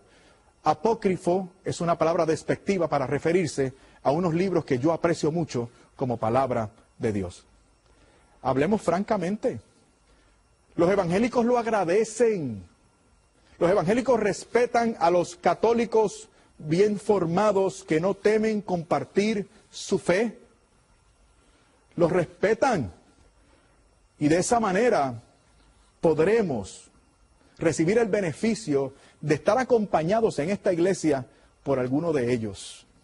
Pero es necesario que nos quitemos el miedo y hablemos con confianza, porque el que está con nosotros es mayor que el que está en el mundo. Ojalá podamos volver a vernos en el siguiente programa. Habló para ti el profesor Fernando Casanova de la Universidad Central de Bayamón. Dios te bendiga. Hola amigos, ¿qué tal? Estoy en casa, gracias a Dios, y qué bueno que me acompañas. Qué bueno. Te agradezco muchísimo que sigas en sintonía con esta serie que estamos preparando con muchísimo cariño. Para ti, hermano católico, y también para mis queridos hermanos evangélicos. A todos ustedes, muchísimas gracias, saludos cordiales. Hemos estado tratando acerca de las maravillas que he ido descubriendo ahora que recién he llegado a la Iglesia Católica. En la primera parte de esta serie hablábamos de mi proceso de conversión, es decir, de las riquezas, de las maravillas que me trajeron de cabeza a la Iglesia Católica. Y ahora, como católico novato, lo que he ido descubriendo y estas verdades que he ido profundizando como católico. Y te puedo testificar que en estos años como católico he reafirmado mi decisión. Lo hice bien, gracias a Dios. Bendigo al Señor todos los días y le doy gracias, muchas gracias al Señor por haberme hecho este llamado. De venir a la iglesia de Jesucristo, de estar aquí en comunión plena con la Santa Iglesia Católica. Tengo un secreto que decirte para comenzar. No sé cómo lo vas a tomar, pero yo estoy aquí para hablarte de lo más profundo de mi corazón. Mira, yo realmente no he dejado de ser evangélico. No, ¿sabes qué? Yo estoy convencido de que ahora como católico, yo llevo a cabo de forma total y cabal mi experiencia, mi identidad evangélica. Ahora como católico te puedo testificar de que soy más evangélico que antes. ¿Sabes por qué? Porque antes yo tenía permiso para hacer una selección de textos bíblicos, de ideas bíblicas y de doctrinas bíblicas. Yo tomaba un texto por aquí, un pasaje bíblico por allá, o como dicen mis colegas los teólogos y biblistas, una perícopa por aquí y una perícopa por allá. O sea, hay otros hermanos, y yo también era uno de ellos, que desarrollaban unas ideas teológicas, y a través de esas ideas o normas teológicas yo interpretaba la Escritura. Entonces, no es que eso esté mal para un evangélico protestante, ellos pueden hacerlo, no hay ningún problema. Mi problema no es con los evangélicos ni es con los protestantes, hermanos a los cuales yo quiero muchísimo. Mi problema es con los católicos que estando en comunión con la Iglesia Católica y teniendo el beneficio de esta doctrina y los medios para profundizar la doctrina y encontrar razones de su esperanza, deciden no hacer caso a la doctrina de Jesucristo en la Iglesia Católica y se ponen a atender a otros maestros, a otros idearios religiosos. Pero ahora como católico no. Ahora como católico ya no vivo yo. Cristo vive en mí y yo no tengo opción, o sea, yo soy de Dios y yo creo todo lo que el Señor ha revelado. Y hay cosas que Él ha revelado que yo, pues, personalmente te digo aquí entre tú y yo, hay cosas que no me gustan, hay cosas que me gustan, hay cosas que puedo sobrellevar, hay cosas que me cuestan mucho trabajo, hay cosas que prefiero, hay cosas que realmente no querría, pero yo no tengo opción porque estoy totalmente enamorado del Señor. Y como estoy enamorado del Señor, yo lo quiero todo. Así que como católico, yo no tengo permiso para hacer una selección de texto, para creer o hacer lo que me dé, como dicen los hermanos de México, mi regalada gana. No, yo hago la voluntad del Señor. Por eso me siento más evangélico que antes, porque ahora es todo el evangelio. Porque no puedo seleccionar, no puedo hacerlo. Humanamente hablando yo quisiera, pero no puedo. Yo tengo que aceptar todo el Evangelio revelado por Cristo. Lo que me gusta y lo que no me gusta, lo que me conviene y lo que no me conviene. Todo el Evangelio, porque así son las cosas del amor. En el amor tú no tienes opción. O sea, yo a mi esposa la quiero y la acepto. Y la quiero como ella es. Hay cosas de ella que me gustan, hay cosas de ella que no me gustan. Pero yo no puedo hacer una selección de las cosas que me gustan y las que no me gustan para aceptar otras y rechazar otras. Yo no puedo hacer eso, porque yo no puedo fragmentar y dividir a mi esposa. Yo he hecho una opción por ella, yo la amo y necesariamente tengo que aceptar de ella las cosas que entiendo, las que no entiendo, las que me gustan y las que no me gustan. Así son las cosas de la fe. Las cosas de la fe tú no las puedes escoger, tú las aceptas y tú las vives. Por eso, repito, soy más evangélico que antes. Ahora es todo el Evangelio. Ahora es, por ejemplo, Cristo que es la cabeza, pero la cabeza tiene un cuerpo y ese cuerpo es la iglesia. Y Cristo a través de ese cuerpo que es la iglesia imparte unos medios de gracias tremendos que son los 7 sacramentos. Qué riqueza, qué hermosura, qué bendición. Y en esta ocasión quiero hablarte de una de esas riquezas que he ido descubriendo, de la que me he ido dando cuenta. Se trata de que sea ahora que la plenitud del Espíritu Santo que yo procuraba como cristiano pentecostal, la tenemos aquí, ahora, vigente y operante en la Santa Iglesia Católica. Por eso no puedo entender, perdóname, pero no puedo entender la aseveración de católicos sectarios cuando dicen que tienen que ir a otros lugares a complementar su fe católica. Hay otros que dicen haber tenido una experiencia con el Espíritu Santo y esa experiencia con el Espíritu Santo les sacó de la Iglesia Católica. Entonces yo eso no logro entenderlo porque yo he descubierto lo contrario. O sea, la plenitud de ese Espíritu Santo radica en la Iglesia Católica. No estoy negando, sería un mal católico si tan siquiera insinuara que no hay Espíritu Santo en esos otros grupos cristianos. O sea, yo no puedo decir eso porque iría en contra de lo establecido por mi propia iglesia. Porque esta iglesia es la primera en reconocer oficialmente, te voy a citar el documento y el número, Lumen Gentium del Vaticano II, número 14. En ese número, la Iglesia Católica reconoce que ciertamente hay elementos de gracia, de presencia divina, del Espíritu Santo en estos otros grupos. Ahora bien, la Iglesia reconoce esto y menciona algunos de esos elementos buenos que tienen. La fe en Jesucristo, el apego a la santa palabra de Dios, la oración y otros más.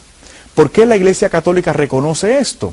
La Iglesia Católica lo reconoce porque la Iglesia Católica sabe que lo que estos otros hermanos tienen de bueno y de verdadero lo han adquirido de nosotros. Rechazarles a ellos y sacarles, excluirles del plan de salvación es lo mismo que decir lo que han recibido de nosotros no es válido, no es bueno. De ahí que el mismo número 14 de Lumen Gentium diga que son nuestros hermanos. Separados lamentablemente todavía, pero son nuestros hermanos.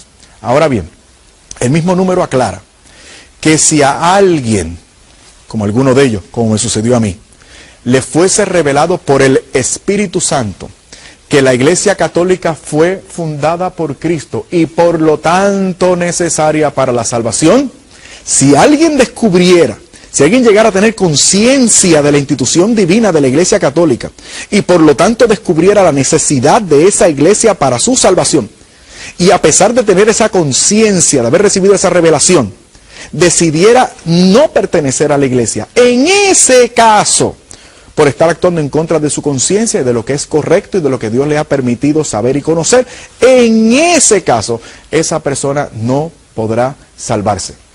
Entonces, yo en un momento dado de mi vida tuve esa conciencia. Aquí está la plenitud de esa verdad que yo buscaba. Aquí está la plenitud de ese Espíritu Santo que yo procuraba. Y te lo voy a demostrar. Mira, hay 4 aspectos del Espíritu Santo que son típicos que son esenciales a la Iglesia católica, al ser católico. Y son 4 características, te puedo mencionar muchas, pero no tengo tiempo. Son 4 características que te demuestran a ti la plenitud de ese Espíritu Santo en esta Santa Iglesia Católica. Son 4 características, te advierto, que no vas a encontrar en otros lados. No porque allá afuera los hermanos sean malos o poco hábiles, no. Son buenos, son hábiles, algunos de ellos son más inteligentes que nosotros, pero lamentablemente por no estar en comunión con la iglesia fundada por Cristo personalmente hace 2000 años atrás, a pesar de ser buenos y estar bien intencionados, no están en comunión con esa iglesia que tiene la plenitud del Espíritu Santo. Una plenitud que se nos da no porque tú y yo seamos la gran cosa, sino que a pesar de que tú y yo no obremos en consonancia con el amor de Dios, a pesar de eso, por estar en la iglesia de Jesucristo, hemos recibido un gran beneficio, la plenitud del Espíritu Santo que está vigente, disponible para ti y para mí. La pregunta es, ¿estás dispuesto? ¿Vas a acceder a esa plenitud del Espíritu Santo? Pues para que la quieras, he aquí las 4 características que quiero transmitirte acerca de este Espíritu Santo en la Iglesia Católica que no vas a encontrar en ningún otro lugar. En primer lugar, el Espíritu Santo, te voy a hablar desde la Biblia, mi amada Biblia. El Espíritu Santo conduce a la verdad completa. Primera característica. Te voy a dar una tarea. Ve por los capítulos 14, 15 y 16 del Evangelio según San Juan. Allí hay 7 versículos que te hablan acerca del Espíritu Santo. Ponlo juntito y vas a encontrar, vas a poder leer algo como: yo me voy, dice el Señor, pero no les dejaré huérfanos. Yo rogaré al Padre y el Padre enviará en mi nombre un consolador, un paráclito, un acompañante. Y a ese acompañante le llama el Señor el Espíritu de verdad en el capítulo 15. El Espíritu de verdad, que es el Espíritu Santo. Y continúa el Señor. Y el Espíritu Santo les conducirá a la verdad completa. Escucha bien. El Señor se iba. Va a ascender. Se va. Él es la verdad en persona. Pero Él cuando llegue allá arriba, no va a dejar a la iglesia sola. Por eso les dice, voy a rogar al Padre y el Padre enviará en mi nombre el Espíritu Santo, que es el Espíritu de la verdad. Y ese Espíritu Santo les va a conducir a ellos, a la iglesia, a la verdad completa, plena y completa. Una sola y única verdad. Eso dice la Biblia, eso fue lo querido por Cristo. Ahora bien, ¿cuál es la realidad que tenemos allá afuera? Tal pareciera que hay muchos Espíritus Santos. ¿Por qué? Porque hay muchas verdades diversas, contradictorias entre sí. Aunque traten algunos de trivializar esas diferencias, la realidad es que hay lamentablemente diferencias entre nosotros que muchas veces son irreconciliables y son diferencias determinantes inclusive para la salvación. Entonces, ¿fue eso lo querido por Dios? ¿Fue eso lo que Dios quiso? ¿Fue eso lo que el Señor estableció? ¿Fue eso lo que el Señor pidió al Padre? Entonces, el Espíritu Santo, el Espíritu de la verdad. Entonces, tenemos entonces que hacer un ejercicio honesto de búsqueda y de cuestionamiento a nosotros mismos y a la realidad. ¿Dónde está ese Espíritu Santo? ¿Dónde está ese Espíritu Santo? Que necesariamente ha tenido que estar remitiendo a la iglesia y a los hombres a una sola y única verdad. ¿Dónde ha estado esa sola y única verdad? ¿Dónde ha estado ese Espíritu Santo? ¿En qué iglesia por los pasados 2000 años? No te voy a contestar. Responde tú. Llévalo a tu examen esta noche. Segunda característica, el Espíritu Santo fomenta y sostiene la unidad de la iglesia. Por eso no entiendo a los católicos sectarios. No los entiendo cuando dicen, tuve una experiencia con el Espíritu Santo y siento que me voy de la iglesia. O dejo de ser católico en la medida que tengo experiencias espirituales. ¿De qué experiencias espirituales estás hablando? Una experiencia con el Espíritu que saca a algunos de la iglesia. Pero eso como que es contradictorio, porque en mi amada Biblia, dice en 1 Corintios capítulo 12, versículo 13, que hemos sido bautizados en un mismo espíritu para conformar un solo cuerpo. Un solo cuerpo que manifiesta la unidad del espíritu. Ahora bien, seguimos con San Pablo. Estamos celebrando su año. Efesios capítulo 4. ¿Cómo es esta unidad del espíritu? Dice el apóstol comenzando el capítulo 4. Dice, hermanos, os conjuro a que permanezcáis solícitos en la unidad del espíritu. ¿Y cómo es esa unidad del espíritu? Prosigue. Estamos en Efesios capítulo 4, los versículos ahora del 3 al 5.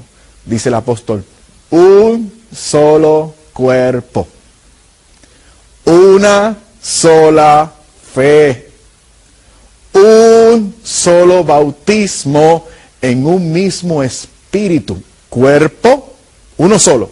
Fe, una sola. Un solo bautismo. Por eso yo no creo en el rebautismo, perdóname. No creo en el rebautismo. Lo dice el apóstol. Debemos perseverar en un solo bautismo, en un solo cuerpo, una sola fe. Y hay diferentes acepciones de fe que nosotros debemos tomar en consideración a partir de este versículo. Fe como sinónimo de creer, un asentimiento intelectual. Fe como don y fe como doctrina.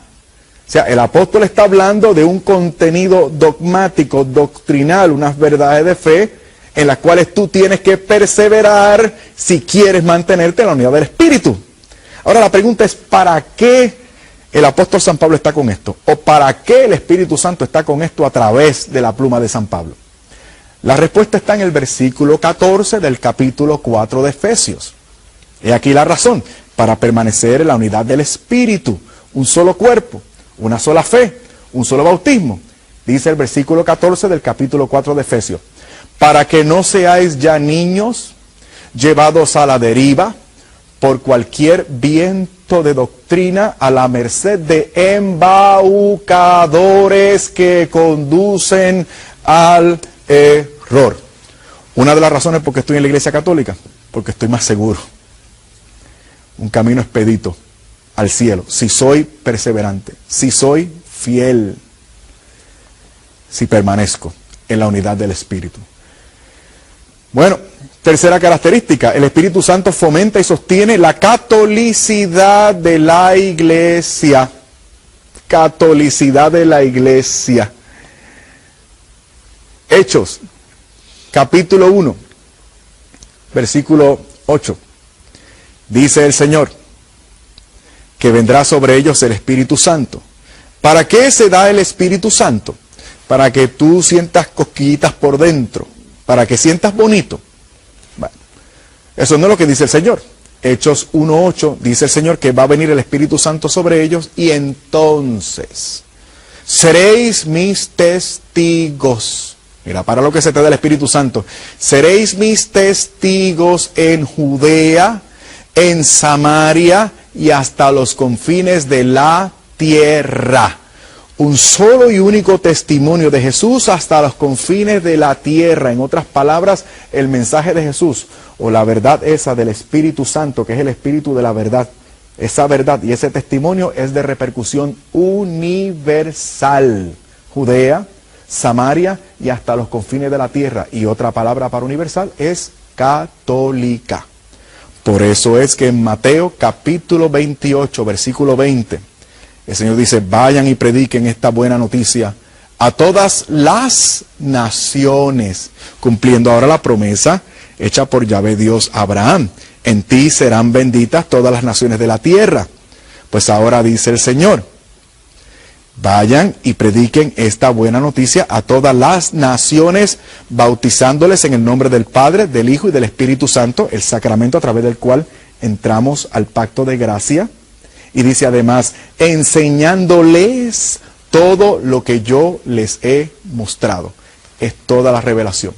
Y ese mensaje es de repercusión universal a todas las gentes. Y eso se logra a través del Espíritu Santo. Una empresa difícil, O sea, si esta institución fuera solamente humana, si esta iglesia no fuera de institución divina, mira, seríamos como los otros grupos. No llegamos al año 50 así que nos hayamos divididos. Sin embargo, gracias a Dios, a pesar de ti y a pesar de mí, y a pesar de lo que nos precedieron, esta iglesia ha permanecido incólume, vertical, perseverante, los pasados 2000 años. Característica número 4, esto sí no lo vas a encontrar en ninguna, esto menos lo vas a encontrar en otro lugar. El Espíritu Santo da poder a los ministros de la iglesia para perdonar pecados, los tuyos y los míos. ¿Cómo te quedó el ojo? Eso está en San Juan capítulo 20, versículos 22 y 23. Eso está en la Biblia, hermano mío, hermana mía. Eso está ahí.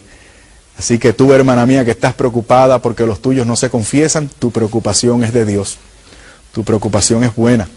Tu preocupación es legítima. Pero no te preocupes. Aquí en esta iglesia siempre habrá poder. Un poder dispuesto para los tuyos. Para que cuando el Señor les toque, ellos quieran, puedan venir y someterse al sacramento de la reconciliación, que es ese medio de gracia a través del cual el Señor cumple esta característica del Espíritu Santo que está en San Juan capítulo 20, versículos 22 y 23. Y de ahí sacamos nosotros la confesión, el sacramento de la reconciliación, a partir de la Biblia, porque realmente lo sacamos del mismo Jesús. Jesucristo mismo estableció el sacramento. De hecho, es Jesucristo mismo quien en San Juan capítulo 20, versículos 22 y 23, da el Espíritu Santo a esos primeros ministros para que en su nombre perdonen nuestros pecados. Ahora bien, ¿qué te dirán una vez más los católicos sectarios? O las personas allá afuera que no entiendan. Te van a venir con un argumento que esgrime una premisa que es equivocada. Te dirán cómo es eso de confesar tus pecados a un hombre, si ese hombre es pecador como tú. Escucha la premisa, como es pecador, tú no tienes por qué confesarle tus pocas vergüenzas. O sea, lo que incluye la premisa es que si no fuera un sinvergüenza, si fuera perfecto, casto y puro, pues entonces yo podía, ¿no?, confesar mis pecados. ¿Qué podemos decir a esto? Mira, al fin de cuentas, ¿qué importa si es pecador? Si el Señor lo estableció, yo me someto. ¿Cuál es el problema? Pero vamos a analizar nuestra vida. ¿Eres acaso tú y soy acaso yo? Perfectos, castos y puros, santos, inmaculados. No hay en nuestra vida, en nuestro corazón, ni una sola manchita. Somos la encarnación de la perfección absoluta. ¿Verdad que no? Y aún así queremos encontrar perfección en los demás, en los ministros, para que entonces ellos sean probos y puedan entonces recibir nuestra confesión. No, aunque no sean santos, porque yo tampoco lo soy, lo cierto es que fue establecido por Cristo y yo lo quiero. Además, la premisa es errónea y se basa en una incoherencia. Porque si la premisa es que tú y yo no les debemos confesar nuestros pecados a otro hombre porque es pecador como nosotros, ¿por qué nosotros vamos y le contamos las pocas vergüenzas que hemos hecho a otras personas?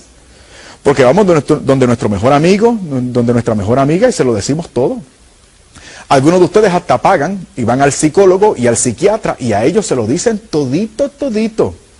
Los mismos que se burlan de ti y de mí y me critican a ti y a mí porque nos confesamos ante un representante del reino de los cielos, ante un ministro ordenado, son los mismos que aplauden y admiran a los inmorales cuando suben a los escenarios de los talk shows y allí frente a 2 millones de telespectadores y una vieja chismosa van y lo dicen todo y se complacen en sus inmoralidades y las proclaman a los 4 vientos. Y esos programas tienen unos ratings que es una barbaridad. A la gente le gusta eso, a la gente le gusta decir sus cosas, compartir sus cosas, lucirse con sus cosas. Pero entonces te critican a ti y a mí, porque de forma discreta, gracias a Dios por el sigilo sacramental, podemos someternos al tribunal de Cristo de forma discreta, nadie más se entera. Y allí, en el tribunal de Cristo, recibimos la absolución y el perdón de nuestros pecados, después de habernos confesado. ¡Qué maravilla! ¡Qué maravilla! Y lo siento mucho por aquellas personas que aún insisten en escuchar las razones de los del mundo y de los católicos sectarios y de personas que no nos comprenden, que no nos entienden. Miren, mi esposa fue propietaria de un salón de belleza. Sí. ¿Y saben qué? A veces yo tenía que entrar por el salón de belleza y taparme los oídos. Porque una vez ellas comienzan, ellas lo dicen todo, todito. Allí iban y a mi esposa se lo decían todo.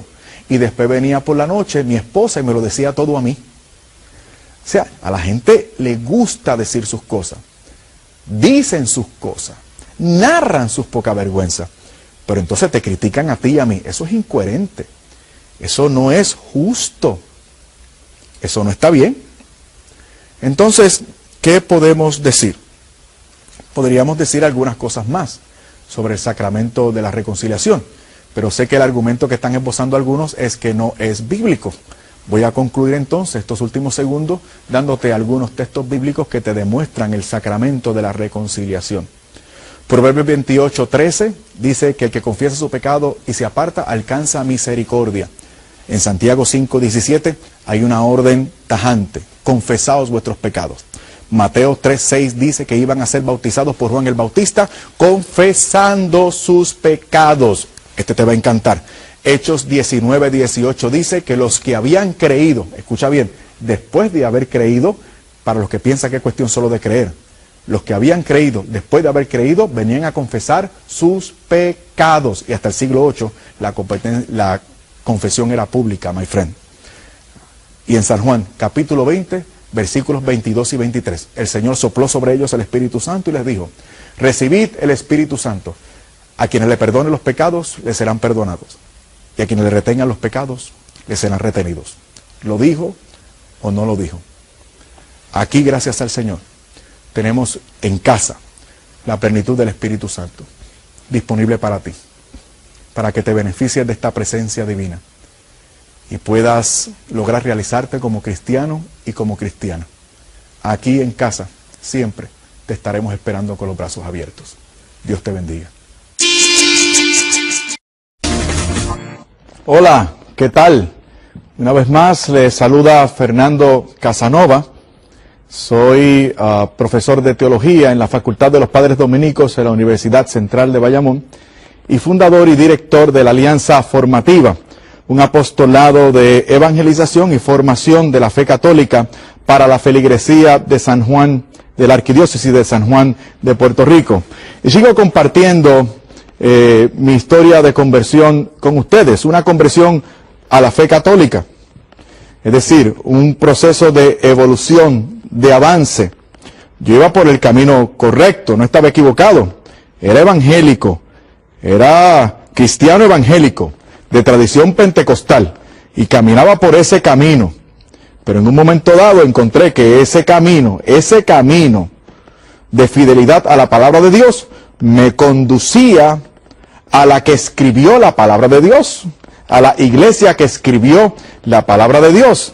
Y llegué y aquí estoy en casa y me siento feliz y quiero abrir mi corazón una vez más, mi corazón y mi Biblia, para contarle a mis hermanos católicos y a mis hermanos evangélicos cómo se dio este proceso de búsqueda, este proceso de revelación. Sí, fue un proceso de revelación. El Espíritu Santo se iba relacionando y mostrándome la verdad universal, católica, en la palabra de Dios y también en la historia del pensamiento cristiano, y también inducido por un amor especialísimo a mi Señor. Porque, queridos míos, el que está enamorado lo quiere todo.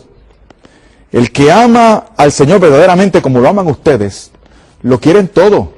No aspiran a poquito ni a mucho, lo quieren todo. Y si nos damos cuenta de todo esto, de toda esta riqueza que le falta a muchos de nosotros por descubrir, nos vamos a dar cuenta de que tenemos mucho margen para amar al Señor. Y vamos a aspirar a quererlo todo y a saberlo todo.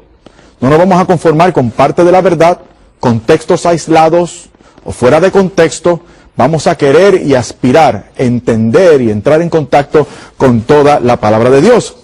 Avisaba en el programa anterior que íbamos a versar en esta sección sobre María Santísima. Yo descubrí en mi proceso de conversión que el Señor me había entregado al cuidado de su Madre Santísima al pie de la cruz. Le dice al discípulo amado: hijo, he ahí a tu madre. Madre, he ahí a tu hijo. Y ese discípulo amado nos representa a todos nosotros. Claro, hay personas que les cuesta esto. Una vez más hay que profundizar un poquito en la Escritura. En primer lugar, ese discípulo amado que aparece por primera vez en el capítulo 13 del Evangelio según San Juan, no se menciona nunca por su nombre.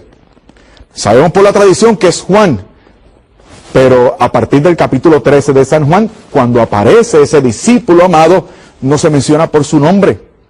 Se habla de ese discípulo amado como un discípulo ideal, el que ama al Señor. Y en otros textos juánicos, escritos por el apóstol Juan, se habla del verdadero discípulo de Cristo como aquel que ama a Dios y se deja amar por Jesucristo. Ese es el discípulo amado, el que está dispuesto a amar a Dios sobre todas las cosas, inclusive a dejarlo todo por Él. Entonces, ese personaje resulta ser un personaje misterioso, algo simbólico, que nos representa a todos nosotros. Esa es la intención del evangelista, cuando no asigna nombre a ese personaje, aunque sabemos que es el evangelista San Juan, pero no se le asigna nombre por eso, para que nos los podamos aplicar. Recordemos además que estos evangelios fueron escritos para iglesias particulares, y fueron escritos como material de instrucción, de catequesis, para que las personas tuvieran un texto fidedigno, autoritativo, revelado, al cual pudiesen referirse para conocer la historia de Jesús y la doctrina de Jesús. Lo que se escribe en el Evangelio no es por casualidad, no es para adornar, no es para cuadrar, no. Lo que se escribe en el Evangelio es para revelarnos verdades profundas e importantes. Entonces, ese discípulo amado somos tú y yo. Tú y yo estuvimos al pie de la cruz, representados por ese discípulo amado. Y el Señor, el jefe, dijo que nosotros debíamos acoger a su Madre Santísima. Y le pidió a su Madre Santísima que nos acogiera a nosotros. Y desde entonces, dice el texto, el discípulo la acogió en su casa. La acogió en su casa. Una interpretación más fidedigna, más apegada al original, diría, y la acogió entre sus cosas más importantes. Esa sería la traducción más correcta. La acogió entre sus valores o sus cosas más importantes. ¿Qué es lo más importante para un discípulo de Jesús? Ya lo ha abandonado todo. Para un perfecto discípulo de Jesús, lo más importante son las cosas de Dios. Y si Él la acoge, y si nosotros la acogemos en nuestros asuntos más importantes, que son los asuntos de Dios, entonces María debe estar enmarcada en los asuntos de Dios, de manera preeminente. Entre otras cosas, como un ejemplo elocuentísimo de lo que debe ser un cristiano acabado, fiel, entregado. Eso significa también su virginidad. La virginidad de María se da como un atributo especial para enseñarnos a nosotros lo que es una entrega total y absoluta. Lo que es olvidarse de todo para que el Señor ocupe el primer lugar y entonces todas las demás cosas puedan encajar en su lugar, según la perspectiva y la importancia que le debamos dar en un momento dado. Pero para nosotros los discípulos del Señor, las cosas más importantes son las cosas de Dios. Y María Santísima debe estar entre esos asuntos importantes. El Señor le dijo a sus padres a los 12 años, cuando lo encontraron en el templo después de haber estado algún tiempo perdido: ¿no sabéis que en los asuntos de mi Padre me es necesario estar? Y se dice luego que todas estas cosas María las acogía en su corazón. Recuerden, lo que se escribe en el Evangelio no es casualidad. Las cosas se escriben por razón de estar reveladas por el Espíritu Santo. Y todas ellas son importantes. Y por eso hay que profundizar en todas ellas. Hablaremos entonces en adelante, por ejemplo, de lo que me aconteció. ¿Cómo se dio ese encuentro con la Virgen María? Bueno, decía en el programa anterior que otra de las dosis con las cuales se me instruyó en el anticatolicismo que prediqué durante algún tiempo de mi vida fue que María no fue virgen. Es falso lo que dicen los católicos. María no fue virgen porque tuvo otros hijos, porque Jesús tuvo hermanos, y si tuvo hermanos Jesús, fueron hijos de María, y si María tuvo otros hijos, pues entonces no fue virgen. Por lo tanto, la Iglesia Católica se equivoca. Bueno, ¿y en qué se basan? Bueno, a mí me enseñaron el texto para demostrar esto de Mateo, capítulo 12, versículos 46 y 47. Vamos a leer. Todavía estaba hablando a la muchedumbre, el Señor, cuando su madre y sus hermanos se presentaron fuera y trataban de hablar con él. Alguien le dijo: oye, ahí afuera están tu madre y tus hermanos que desean hablarte. Qué interesante, ¿eh? O sea, están tomando un texto que desprecia a Jesús. ¿Cómo ellos están despreciando a Jesús? Lo desprecian. Este hombre pretende venir de Dios, pero su familia está entre nosotros. Por lo tanto, es un hombre cualquiera. Fíjense qué interesante. Un texto que toma unas frases que los interlocutores de Jesús usaron para menospreciarle, es el texto o las palabras que algunas personas utilizan para hablar mal de la Virgen. Es decir, no fue virgen, tuvo muchos hijos. No es que tener hijos sea malo, por supuesto que no. Es que si Dios quiso que fuera virgen, y si ella dispuso en su corazón ser virgen, y si en efecto fue virgen, decir que no lo fue, está mal. Es un error. Sería, a mi modo de ver, una falta de respeto a la Virgen. Sigamos hablando porque me interesa el próximo versículo también, que es el 48. Pero él respondió al que lo decía. Él respondió, el Señor, al que lo decía: ¿quién es mi madre y quiénes son mis hermanos? Y extendiendo su mano hacia sus discípulos, lo dijo: estos son mi madre y mis hermanos. Fíjense qué interesante. Recuerdo que me enseñaron, ven, así me decían,